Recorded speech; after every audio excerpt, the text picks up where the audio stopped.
ഒക്കെ ദേഷ്യമാണെങ്കിലും സങ്കടമാണെങ്കിലും ഒക്കെ ഞാൻ പെട്ടെന്ന് എന്റെ മുഖത്ത് വരും. ആർക്കും മനസ്സിലാവും പിന്നെ കണ്ടാല്. അങ്ങനെ ഒളിച്ചു വെക്കാൻ പറ്റുന്ന ഒരാളല്ല. അതുകൊണ്ട് തന്നെ ചിരിയും പെട്ടെന്ന് പുറത്തേക്ക് വരും. അതാണ് എക്സ്പ്രസീവ് ആണ്, എല്ലാ ഇമോഷൻസും വളരെ വോക്കലും ആണ്. എല്ലാ കാര്യങ്ങളും അഭിപ്രായം ഉണ്ടെങ്കിൽ അത് പറയുകയും ചെയ്യും. എപ്പോഴും നമ്മള് ചിരിക്കുകയും അതേപോലെ ചിരിപ്പിക്കുകയും ചെയ്യുന്ന ഒരാളാണ്. കോമഡി ആർട്ടിസ്റ്റ് എന്നുള്ള ലേബലിലാണ് നമ്മൾ സിറ്റ്കോം ആണ് ചെയ്യുന്നത് കൂടുതൽ. അപ്പം അങ്ങനെയുള്ള ഒരു കാറ്റഗറിയിൽ വരുന്ന സമയത്ത് ഞാൻ ആദ്യം തന്നെ വളരെ സീരിയസ് ആയിട്ടുള്ള വിഷയത്തിൽ പോകുന്നു എന്ന് വിചാരിക്കേണ്ട. പക്ഷെ ഇങ്ങനെയുള്ളൊരു നമ്മുടെ ഒരു ലേബിളുള്ളപ്പോൾ പലപ്പോഴും പല ആൾക്കാരും നമ്മളോടും അവർ പറയുന്ന കാര്യങ്ങൾ വളരെ സീരിയസ് ആയിട്ട് നമുക്ക് പ്രശ്നം ഉണ്ടാക്കുന്നതാണെങ്കിൽ പോലും അവർ എല്ലാം കോമഡി ആയിട്ട് കണ്ടോളും, ഷീൽ ടേക്ക് ഇറ്റ് ലൈറ്റ്ലി എന്നുള്ളൊരു കാഴ്ചപ്പാടോടുകൂടി കാര്യങ്ങൾ പറയുകയും ചെയ്യാറുണ്ടായിട്ട് തോന്നിയിട്ടുണ്ടോ? അല്ല, അങ്ങനെയല്ല. ഇപ്പം എന്നെ സംബന്ധിച്ച് ഇപ്പൊ എൻ്റെ അടുത്ത് അങ്ങനെ ആരെങ്കിലും പറഞ്ഞിട്ടുണ്ടെങ്കിൽ എനിക്കത് മനസ്സിലായിട്ടുണ്ടെങ്കിൽ ഞാൻ അപ്പൊ തന്നെ ഉത്തരം പറയുന്ന ആളാണ്. അതുകൊണ്ട് അങ്ങനെ എനിക്കങ്ങനെ ഒരു മോശം എന്നുള്ള രീതിയിലൊന്നും എനിക്ക് ഒരു വേദിയിലോ അങ്ങനെ അല്ലെങ്കിൽ ഷൂട്ടിങ്ങിന്റെ ഇടയിലൊന്നും സംഭവിക്കാറില്ല. സംഭവിച്ചിട്ടില്ല.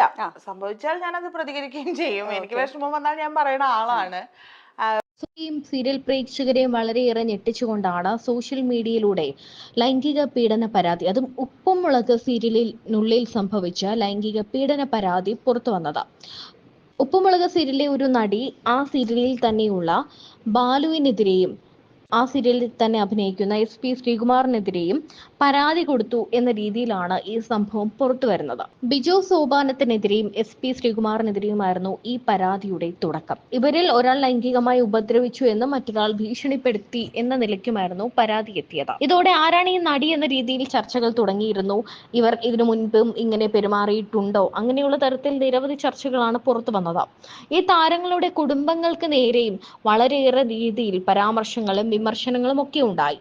ഇക്കൂട്ടത്തിൽ ബിജു സോപാനവും SP ശ്രീകുമാറിന്റെയും കാര്യം നോക്കുമ്പോൾ SP ശ്രീകുമാറിന്റെ ഭാര്യ സ്നേഹ വളരെയേറെ സോഷ്യൽ മീഡിയയിൽ ആക്റ്റീവായിട്ടുള്ള സീരിയലിലും സിനിമകളിലും ഒക്കെ നിറഞ്ഞു നിൽക്കുന്ന ഒരു താരം കൂടിയാണ്. മാത്രമല്ല ഒരു മികച്ച കലാകാരി കൂടിയാണ് സ്നേഹ ശ്രീകുമാർ. ഇവരിപ്പോൾ അമ്മയും കൂടിയാണ്. ഇരുവരുടെയും വിവാഹം എല്ലാവരെയും ഞെട്ടിച്ചിരുന്നു. കാരണം സ്നേഹയുടെ ആദ്യ വിവാഹത്തിൽ പങ്കെടുത്ത സുഹൃത്തായിരുന്നു ശ്രീകുമാർ. പിന്നീട് വിവാഹബന്ധം വേർപെടുത്തിയ സ്നേഹ വർഷങ്ങൾക്ക് ശേഷം ശ്രീകുമാറിനെ വിവാഹം കഴിച്ച് ഒന്നിച്ചു ജീവിക്കുകയായിരുന്നു. നിരവധി വിവാദങ്ങൾ ഇവരുടെ വിവാഹത്തോടെ ഉണ്ടായെങ്കിലും പിന്നീട് ഒത്തൊരുമിച്ച് പോകാൻ തീരുമാനിച്ച് ഇവർ സന്തോഷത്തോടെ കുടുംബജീവിതം നയിച്ചു വരികയായിരുന്നു. ശ്രീകുമാറിനെതിരെ വാർത്ത എത്തിയതോടെ ഭർത്താവ് പെട്ടുവല്ലോ എന്ന തരത്തിലാണ് ശ്രീകുമാറിനെ കുറിച്ച് സ്നേഹയുടെ സോഷ്യൽ മീഡിയ പേജുകളിലൊക്കെ വന്നിട്ടുള്ളത്. മേജർ ആയിട്ടുള്ള ചേഞ്ച് എനിക്ക് എന്റെ ഫ്രണ്ട്സ് ഒക്കെ പറഞ്ഞാൽ എനിക്ക് വലിയ മാറ്റമൊന്നും ഇല്ലെന്നാണ്. എന്റെ കൂടെ ഒരാളും കൂടെ വന്നു, അത്രേ ഉള്ളൂ. ഇപ്പൊ എന്റെ യാത്രകളിൽ എനിക്ക് എന്താ പറയാ എവിടെ പോയാലും എന്റെ കൂടെ ഞാൻ എന്റെ മോനെ കൊണ്ടുപോകും. എവിടെ പ്രോഗ്രാം ആയാലും, അതിപ്പോ വിദേശത്താണെങ്കിലും ഞാൻ ആദ്യം പറയുന്ന അതാണ്, എന്റെ മകനെ കൊണ്ടുപോകണം. അപ്പൊ മോനെ കൊണ്ടുപോകണമെങ്കിൽ മോനെ നോക്കണം, ചേച്ചീനെ കൊണ്ടുപോകണ ഒരു കാര്യം പരിപാടി സമയത്ത് അങ്ങനെ ഞാൻ അവനെ കൊണ്ടുപോകും. അതല്ലാതെ പിന്നെ ഇപ്പൊ ചില സമയങ്ങളിലൊക്കെ ഉറക്കത്തിന്റെ ചെറിയ പ്രശ്നങ്ങളൊക്കെ വരും എന്നുള്ളതല്ലാതെ അവനെ കൊണ്ട് അങ്ങനെ വലിയ പ്രശ്നങ്ങളൊന്നും ഇല്ലാത്ത ആളാണ്. അതെ. പിന്നെ ഞാൻ ഈ പറഞ്ഞ പോലെ എനിക്ക് തോന്നുന്നു ഒരു എയർലൈൻ കമ്പനി യാത്ര ചെയ്യരുത് എന്ന് പറയുന്നവരെ യാത്ര ചെയ്ത ആളാണ് പ്രഗ്നൻസി ടൈമില്. കാര്യം അന്നൊക്കെ നമ്മള് ഏറ്റെടുത്ത് വെച്ച ഒരുപാട് പരിപാടികൾ ഉണ്ടായിരുന്നു. അപ്പൊ പരിപാടികൾ ക്യാൻസൽ ആയി കഴിഞ്ഞാൽ എന്റെ ടീം മൊത്തം ക്യാൻസൽ ആവും. മറിമായൻ ടീമിന്റെ ഷോസ് ആയിരുന്നു അതെല്ലാം. അപ്പൊ അതുകൊണ്ട് ഞാൻ എല്ലാ പ്രോഗ്രാമുകളും ചെയ്തിട്ടുണ്ട്. ഒരു പരിപാടി പോലും ഞാൻ അതിന് വേണ്ടിയിട്ട് ക്യാൻസൽ ചെയ്തിട്ടില്ല. പിന്നെ മദർഹുഡിൽ വന്നത് പിന്നെ ആകെ എനിക്ക് തോന്നിയിട്ടുള്ളത് വെച്ചാല് നമ്മളെ പ്രഗ്നൻസി ടൈമിൽ നമ്മളെ കെയർ ചെയ്തിട്ടുള്ള ആൾക്കാരില്ലേ, ഒരു മിഠായി തന്ന ആൾക്കാരെ വരെ എനിക്കിപ്പോ ഭയങ്കര ഇഷ്ടമാണ്. ഞാൻ അവരെന്നെ ഇപ്പൊ ഇങ്ങോട്ട് വിളിച്ചില്ലെങ്കിൽ ഞാൻ അങ്ങോട്ട് വിളിക്കും. ഞാൻ അവരെ ഭയങ്കരമായിട്ട് ഞാൻ സ്നേഹിക്കുന്നുണ്ട്. അതൊരു എന്താ പറയാ, എന്റെ മനസ്സിന്നുള്ള സ്നേഹമാണ്. എനിക്ക് അവരെല്ലാം ഭയങ്കര ഫേവറേറ്റ് ആണ്. എന്നെ കെയർ ചെയ്ത അല്ലെങ്കിൽ എന്റെ കാര്യങ്ങൾ ഒരു തവണയെങ്കിലും വിളിച്ച് അന്വേഷിച്ച, എനിക്ക് ഇഷ്ടമുള്ള ഫുഡ് തന്ന, അങ്ങനെ ഒരുപാട് ആൾക്കാരുണ്ട് കേട്ടോ. കാര്യം ഞാൻ ഈ വർക്ക് ചെയ്യാനൊക്കെ പോയത് കൊണ്ടും പിന്നെ മറിമായത്തിലെ എല്ലാവരുടെയും വീട്ടുകാര്, ഭാര്യമാര് എല്ലാവരും എനിക്ക് ഇഷ്ടമുള്ള ഭക്ഷണം തരും. വെളിച്ചെണ്ണയൊക്കെ ആട്ടിയിട്ട് അത് വീട്ടിൽ കൊണ്ട തന്നിട്ടുണ്ട്. മനസ്സിലായില്ലേ? അത്രയും സ്നേഹമാണ്. അപ്പം അത് അങ്ങനെയുള്ള ആൾക്കാരോട് എനിക്ക് ഇപ്പൊ ഭയങ്കര, പിന്നെ പ്രഗ്നന്റ് ആയിട്ടുള്ള ആൾക്കാരെ കണ്ടാൽ ഞാനിപ്പോ ഭയങ്കരമായിട്ട് കെയർ ചെയ്യാം. സോഷ്യൽ മീഡിയയിലെല്ലാം ഉയരുന്ന വലിയ തോതിൽ തന്നെ വിമർശനങ്ങൾ ഉണ്ടായപ്പോൾ ഈ സംഭവത്തെക്കുറിച്ച് ബിജുവോ ശ്രീകുമാറോ ഒന്നും തന്നെ സംസാരിച്ചിട്ടുമില്ല. ഇപ്പോൾ ശ്രദ്ധ നേടുന്നത് സോഷ്യൽ മീഡിയയിൽ ശ്രീകുമാറിന്റെ ഭാര്യയായ സ്നേഹ ശ്രീകുമാർ പങ്കുവച്ച ചില കാര്യങ്ങളാണ്. ഒരു ചിത്രം പങ്കുവച്ചുകൊണ്ടാണ് വിവാദങ്ങൾ കത്തി നിൽക്കുമ്പോൾ സ്നേഹ ശ്രീകുമാർ എല്ലാത്തിനും മറുപടി നൽകിയത്. ശ്രീകുമാറിനൊപ്പം നിൽക്കുന്ന ഒരു മനോഹര ചിത്രമായിരുന്നു അത്.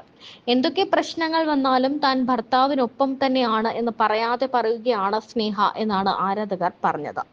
സ്നേഹ ഈ ഒരു ചിത്രം പങ്കുവച്ചതിന് പിന്നാലെ എല്ലാവരും ഇത് കള്ളപ്പരാതിയാണോ എന്നും ഒരു പുരുഷനെ തകർക്കാൻ ഒരു പെൺകുട്ടിയുടെ വ്യാജ പരാതി മാത്രം മതി എന്നൊക്കെ കമന്റ് ചെയ്യുകയും ചെയ്തിട്ടുണ്ട്. പരാതിപ്പെട്ട നടി ആരാണെന്ന് ഇതുവരെയും പുറത്തു വന്നിട്ടില്ല. ഉടൻ തന്നെ ഈ വിവരത്തിൽ ഒരു വിശദീകരണം ഉണ്ടാകുമെന്നാണ് മനസ്സിലാക്കാൻ സാധിച്ചത്. പോലീസ് കേസായെങ്കിലും ഇതുവരെ ഈ വിവരത്തെക്കുറിച്ച് സംസാരിക്കുവാൻ ആരും തയ്യാറായിട്ടില്ല. സീരിയലിന്റെ അണിയറ പ്രവർത്തകരും ഈ വിവരത്തെക്കുറിച്ച് ഒന്നും തന്നെ ഇതുവരെയും വ്യക്തമാക്കി രംഗത്ത് വന്നിട്ടില്ല. സുഹൃത്താവുമ്പോൾ നമുക്ക് ആ സുഹൃത്തിന്റെ എല്ലാ പ്രശ്നങ്ങളും അറിയാം. നല്ല ഗുണങ്ങൾക്കൊപ്പം തന്നെ സുഹൃത്തിന്റെ എല്ലാ പ്രശ്നങ്ങളും അറിയാം. ആ സമയത്ത് ഇങ്ങനെ അയ്യോ ഇതൊക്കെ ഈ ഒരു സ്വഭാവം എനിക്ക് പ്രശ്നമാവോ എന്നൊക്കെ ആലോചിച്ചില്ലേ? പ്രശ്നമാവോന്നൊന്നും ആലോചിച്ചിട്ടില്ല. പക്ഷെ ഞാൻ പറഞ്ഞില്ലേ, ഇത് എന്ത് വന്നാലും ഞാൻ അതിനപ്പുറം മറികടക്കും എന്നുള്ളൊരു തീരുമാനം എനിക്ക് എപ്പോഴോ എടുത്തിട്ടുണ്ട്. ഞാൻ ഇനി എന്ത് സംഭവിച്ചാലും ഞാൻ അതെല്ലാം മറികടക്കും എന്നുള്ള തീരുമാനം എനിക്കുണ്ട്. അപ്പൊ ഇനി ശ്രീ എന്ത് കാണിച്ചാലും അത് ശരിയാക്കാനായിട്ട് എനിക്ക് പറ്റും. ആ ഒരു വിശ്വാസത്തിലാണ് ഞാൻ പോണത്. അങ്ങനെ തന്നെയാണല്ലോ, നമ്മൾക്ക് എന്തെങ്കിലും ഒരു വിശ്വാസം ഇല്ലാതെ നമുക്ക് മുന്നോട്ട് പോകാൻ പറ്റില്ല. അപ്പം അത്തരം ഇപ്പൊ എന്റെ വീട്ടിൽ വളർന്ന ഒരാളല്ല പുള്ളി. എന്റെ വീട്ടിൽ തന്നെ വളർന്ന ഞാനും ചേച്ചി രണ്ട് സ്വഭാവമാണ്. ചേച്ചി വളരെ സൈലന്റ് ആയിട്ടുള്ള ഒരാളും ഞാൻ ഇതിന്റെ നേരെ ഓപ്പോസിറ്റുമാണ്. അപ്പോൾ ഒരേ വീട്ടിൽ തന്നെ അങ്ങനത്തെ ആൾക്കാരാണ് ഉള്ളത്. അപ്പൊ പിന്നെ ഇങ്ങനെ വേറൊരു വീട്ടിൽ വളർന്ന ആള് എന്നെ പോലെ ആണെന്ന് ഞാൻ ശടിച്ചിട്ട് കാര്യമില്ല. പക്ഷെ എന്റെ ഇഷ്ടം ഇതാണ്, എനിക്ക് ഇഷ്ടമില്ലാത്തത് ഇതാണ് എന്ന് ഞാൻ തുറന്നു പറയും. അപ്പം മനസ്സിലാവൂലോ. അതാണ് അവിടുത്തെ കാര്യം. അതല്ലാതെ വേറെ മാജിക് പരിപാടികളൊന്നുമില്ല. കരിയറിന്റെ കാര്യത്തിൽ, അതായത് നമ്മൾ എടുക്കുന്ന വർക്കുകൾ, ചെയ്യുന്ന ജോലി കഴിഞ്ഞിട്ടുള്ള ക്രിറ്റിസിസം, അങ്ങനത്തെ കാര്യങ്ങളൊക്കെ ഡിസ്കഷൻസ് ഉണ്ടാവാറുണ്ട്? അതുണ്ട്. അത് വളരെ വളരെ എനിക്കത് ഭയങ്കര സപ്പോർട്ടും ആണ്. കാര്യം എനിക്ക് എന്ത് പ്രോഗ്രാം വേണമെങ്കിലും ചെയ്യാൻ ഉള്ള ഇത് പുള്ളി തരേണ്ട ആവശ്യമില്ല. പക്ഷെ ഞാൻ പറയുന്നത്, ഇപ്പം നീ എന്തിനാ അങ്ങോട്ട് പോയത്, അല്ലെങ്കിൽ നീ എന്തിനാണ് ഇത്ര മണിക്ക് ഇവിടെ വരണ്ടേ, അത്തരം പ്രശ്നങ്ങളൊന്നുമില്ല. നമ്മളെ ഫീൽഡ് ഇതാണെന്ന് കൃത്യമായിട്ട് അറിയാം. ഇപ്പൊ പലപ്പോഴും നമ്മുടെ ഫാമിലി ഫങ്ഷൻസ് ഒക്കെ വരുമ്പോൾ നമുക്ക് ഷൂട്ടായിരിക്കും. അപ്പൊ നമുക്ക് പോവാൻ പറ്റിയെന്ന് വരില്ല. അങ്ങനത്തെ സാഹചര്യങ്ങളും ഒക്കെ മനസ്സിലാക്കണം. രണ്ടുപേരുടെ സൗകര്യം മാത്രമല്ല, അവിടെ വേറെ ഒരുപാട് കാര്യങ്ങൾ ഉണ്ടാവും. പക്ഷെ അതെല്ലാം കൃത്യമായി മനസ്സിലാക്കുന്ന ആളാണ്. പിന്നെ ഇപ്പൊ മറിമായൊക്കെ കണ്ടിട്ട് എനിക്ക് കൃത്യമായിട്ട് അഭിപ്രായം പറയാറുണ്ട്. അത് ഇഷ്ടമായിട്ടില്ലെങ്കിൽ ഇഷ്ടമായിട്ടില്ല, അങ്ങനെ ചെയ്തു നോക്കൂ, അതെല്ലാം പറയാറുണ്ട്. പിന്നെ ഒന്നിനും എന്നോട് വേണ്ടാന്ന് പറഞ്ഞിട്ടില്ല. അപ്പം ഇപ്പൊ എനിക്കൊരു ഓൺലൈൻ സ്റ്റോർ ഉണ്ട്. ഓസ്കി എന്നാണ് അതിന്റെ പേര്. ഓസ്കി ഡിസൈൻസ് എന്നാണ്. അപ്പൊ അത് ചെയ്യട്ടെ, വേണ്ട നിനക്ക് സമയമില്ലല്ലോ, നീ ചെയ്യണ്ട, അതല്ല, ചെയ്തോ, നിനക്ക് ഇഷ്ടമുണ്ടെങ്കിൽ നീ ചെയ്തോ, ഓക്കെ അല്ലേ, അത്ര മാത്രമേ ഉള്ളൂ. അല്ലാതെ ഒരിക്കലും എന്നെ നിരുത്സാഹപ്പെടുത്തിയിട്ടില്ല ഒരു കാര്യത്തിനും. ഇപ്പൊ നമ്മള് ഏറ്റവും ലേറ്റസ്റ്റ് വിശേഷം പറഞ്ഞില്ല, ഇത്ര നേരം നമ്മളതിനെ പറ്റി ചോദിച്ചിട്ടേ ഇല്ല. പഞ്ചായത്ത് ചട്ടി പേര് പറയുമ്പോ ചെറിയൊരു ചമ്മലുണ്ട്. എന്നാലും ഒരു ചമ്മലിന്റെ ആവശ്യമില്ല. നമ്മള് എറണാകുളം സൈഡിലുള്ളവർക്കറിയാം, എറണാകുളത്ത് കൂടി പോകുന്ന എല്ലാ ബസ്സുകളിലും എഴുതിയിട്ടുണ്ടാവും ജെട്ടി ജെട്ടി ജെട്ടി, അല്ലെങ്കിൽ അതിലെ കിളി പറയുന്ന jetty jetty jetty jetty jetty അല്ലേ, jetty Menaka. Jetty Menaka, jetty Menaka തന്നെയല്ലേ പറയാ. അതന്നെയാണത് പഞ്ചായത്ത് ജെട്ടി. അതായത് ഒരു 4 സൈഡും വെള്ളം, അങ്ങനത്തെ ഉള്ളൊരു ഗ്രാമം. അവിടുത്തെ കഥ, അവിടുത്തെ കുറച്ച് ആൾക്കാര്, അതാണ് പഞ്ചായത്ത് ജെട്ടി.